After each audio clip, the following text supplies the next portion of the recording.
안녕하세요, 오지트레일입니다. 오늘은 봉고3 4륜 트럭을 제가 소개해 드리려고 영상을 찍게 됐습니다.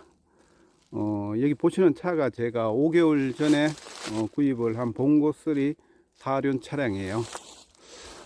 새 차를 구입한 것은 아니고요, 4년 된 중고차를 구입했습니다. 중고차이긴 하지만 전 차주께서 워낙 관리를 잘 하셔갖고 그런지 거의 새 차 같은 느낌이에요. 외관도 기스도 하나도 없고 이제 하부도 보면 깨끗해요. 전 차주분이 오프로드 조금 많이 안 다니신 듯해요. 온로도 조금만 다녀서 그런지 외관은 상당히 깨끗합니다. 뭐 차 성능도 괜찮고. 제가 예전엔 SUV 차를 운행을 했습니다. 그런데 오제행을 다니면서 이제 불편했던 점이 몇 가지 있었는데요. 차가 2륜차였어요, 그 당시는. 그래서 비포장길이나 고지대에 있는 마을을 방문할 때 차가 운행이 안 돼 갖고 걸어서 방문한 적이 여러 번 있었습니다. 그때마다 이제 4륜차로 바꿔야 되겠다고 생각을 했었죠. 그런데 제가 처음에는 픽업 트럭을 보고 있었습니다. 4륜도 되고 성용으로도 사용할 수 있고 뭐 짐도 실을 수 있는 그런 차를 보고 있었습니다. 그래서 작년에 쉐보레에서 이제 콜로라도가 출시가 되어서 이제 사려고 보니까 가격이 너무 오른 거예요. 이번 출시 모델은 보니까 2천만 원 이상이 오른 7,300에 출시가 되었네요. 그래서 포기를 하고 다른 차를 알아보다가 이제 봉고3를 알게 되었습니다.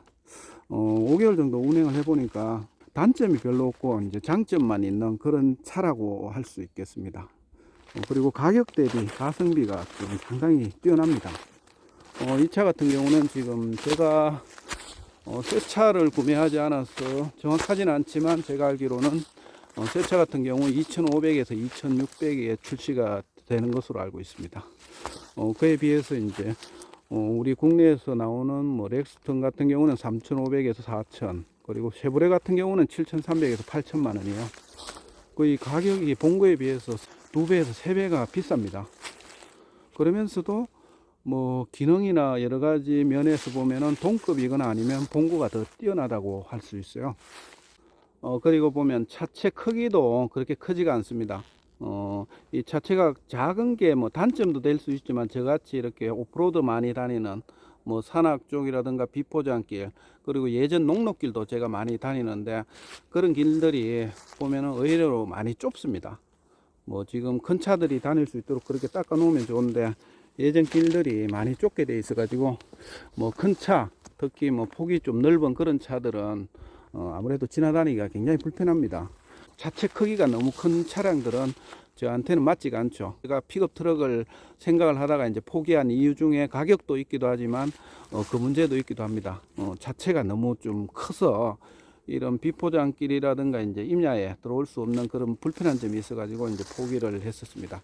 길이 같은 경우 4,800, 그리고 폭은 1,750이에요. 그러니까 이제 콜로라도에 비해서 보면은 폭 같은 경우는 20cm, 그리고 길이 같은 경우 한 50 정도가 더 작습니다. 이런 길 다니기에는 최적화되었다고 할 수 있겠습니다. 그리고 이 타이어 같은 경우는 제가 이게 일반 타이어예요. 이걸 MT 타이어를 장착을 안 했는데, MT 타이어가 뭐냐면은 이런 오프로드에 특화된 그런 타이어입니다. 보통 보면 이런데 많이 다니는 차들은 그 MT 타이어를 장착을 합니다. 근데 안 한 이유는 일반 그 온로드 도로에 나갔을 때는 성차감이 굉장히 안 좋습니다. 그러니까 이제 온로드 쪽을 80을 다니는 그런 상황이라서 굳이 이걸 바꿀 필요가 없는 거죠. 여기 보면은 짐을 많이 실었는데, 영상 초반에 보시면은 거기 언덕을 올라오는 길이 있죠. 거기가 이제 여기 자금로 중에서도 경사도가 제일 높은 곳입니다. 경사도가 보면 거기가 경사도가 한 40도 될 거예요. 거기 구간이 한 100m 되는데 그 구간에 이렇게 짐을 이렇게 싣고도 아주 쉽게 올라올 수 있는 그런 힘이 있는 거죠, 이 차에. 장점이 또 그게 장점이에요. 지금 여기 보면 뭐 자재하고 퇴비를 실었는데 이게 무게가 한 400kg 정도 됩니다. 그리고 이 차에 또 무엇보다 매력이 지금 어느 쪽에 있나? 이쪽에 보시면은 PTO라는 장치인데 저게 동력 인출 장치입니다. 뭐 적어도 옵션이에요. 옵션, 이 차가 출고될 때 옵션을 넣게 되면 저게 부착이 돼서 나옵니다. 뭐 전기가 없어도 이 동력으로 해서 양수기라든가 이제 분무기를 사용할 수 있는 그런 장치입니다. 저 PTO 장치. 안쪽을 한번 볼게요. 실내를 한번 살펴볼게요. 뒤쪽이 상당히 공간이 넓습니다. 지금 아래쪽은 제가 짐을 쌓아놔갖고 보여드리기가 좀 그러네요. 뒷열 공간이 굉장히 넓고 튜닝을 해갖고 이제 그 오프로드에서 캠핑카로 많이 사용하시는 분들이 계세요.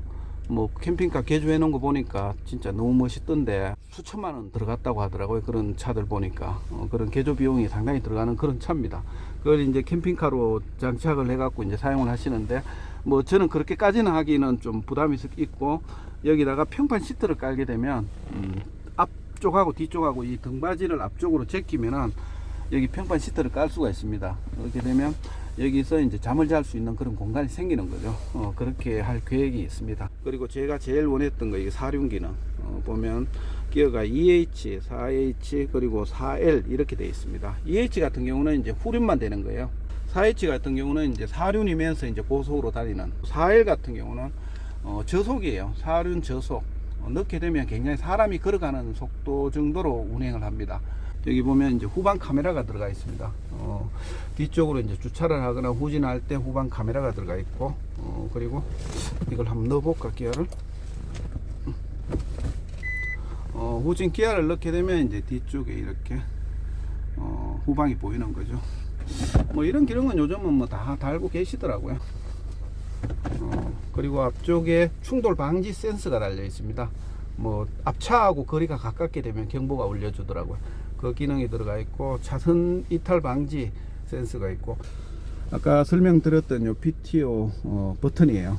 요 PTO를 보게 되면 여기 PTO를 작동하는 법이 옆에 적혀 있습니다. 이렇게 작동을 하게 되면 공기라든가 여러 가지 그 장비를 사용할 수 있는 그런 동력을 얻을 수 있습니다. 그리고 사륜 같은 경우는 이 오토 기능이 없습니다. 뭐 다 이런 수동 기어로 나와요. 수동 기어 6단이에요. 6단이라서 운전을 하다 보면은 좀 심심하지가 않아요. 오프로드나 이런 데 올 때는, 그리고 차가 밀릴 때 이때는 항상 바쁩니다. 수동이라서. 그래서 뭐 자동만 하신 분들은 또 이 수동 기어를 잘 운전 못 하시는 분도 계시긴 하더라고요. 단점이 없는 차이긴 한데 굳이 단점을 찾다 보니까 몇 가지 있긴 합니다. 뭐 이게 보는 분의 시각에 따라서 단점이 아닐 수도 있는데, 이게 픽업 트럭이나 세단하고 틀리게 엔진룸이 앞쪽으로 튀어나오지 않았죠. 여기 보면 이제 일반 차들은 다 엔진룸이 이렇게 앞쪽으로 이렇게 튀어나와 있어요. 그런데 1톤 차 같은 경우는 엔진룸이 여기 의자 밑에 있습니다. 의자 밑에 있다 보니까 교통사고 났을 때 정면 충돌을 하거나 아니면 혼자 단독으로 뭐를 박았다, 이럴 때는 충격이 고스란히 엔진룸이 흡수를 못하고 운전수한테 갑니다. 그러다 보니까 사람이 많이 다칠 수 있다는 그런 단점이 있습니다. 뭐 그거는 안전운전을 하면서 이제 극복을 해야 되겠죠, 그 문제는. 그리고 단점이 또 보면은 이게 이 차체가 높습니다. 상당히 높다 보니까 이렇게 타고 내릴 때 굉장히 불편해요. 뭐 일반적으로 이렇게 문을 열고 탈 때는 그렇게 불편하지는 않습니다. 뭐 높아도 뭐 그렇게 높은 차는 아니니까. 근데 우리나라 뭐 주차장 여건이 그렇지가 않죠. 뭐 항상 좁다 보니까 문은 항상 요 정도로 넓고 타고 내리고 해야 되는 데가 거의 대부분이에요. 그렇다 보니까 여기 발을 딛기가 굉장히 힘듭니다. 이 제일 앞쪽에 이렇게 발을 딛는 발판이 있다 보니까 거의 뭐 그렇게 탈 때 보면은 여기를 잡고 거의 기어 올라가다시피 해야 되는 그런 단점이 있어요. 뭐 이것도 큰 단점은 아니니까 뭐 조금 불편해도 그렇게 타야 안 될까 싶어요. 그런 거 외에는 뭐 크게 단점이 없는 그런 아주 가성비가 높은 트럭으로 그렇게 생각이 됩니다. 오늘은 봉고3에 대해서 한번 알아봤습니다. 가성비가 상당히 뛰어난 그런 차입니다. 단점이 별로 없고 장점이 많은 그런 차인데, 제가 한 5개월 정도 운행을 하면서 이제 느낀 바를 여러분들한테 얘기를 드렸는데, 제가 차량 전문가가 아니라서 디테일한 부분까지는 소개를 못 드렸습니다. 앞으로 오프로드를 많이 다닐 계획이 계시거나 이렇게 산에 임업 경영을 하실 계획이 계신 분들은 산악 차량으로는 제가 보니까 뭐 본거만한 게 없는 것 같아요. 특히 사륜이 꼭 필요하겠죠. 이런 데는 제 영상을 한번 보시고 참고를 하시면 될 것 같습니다. 감사합니다.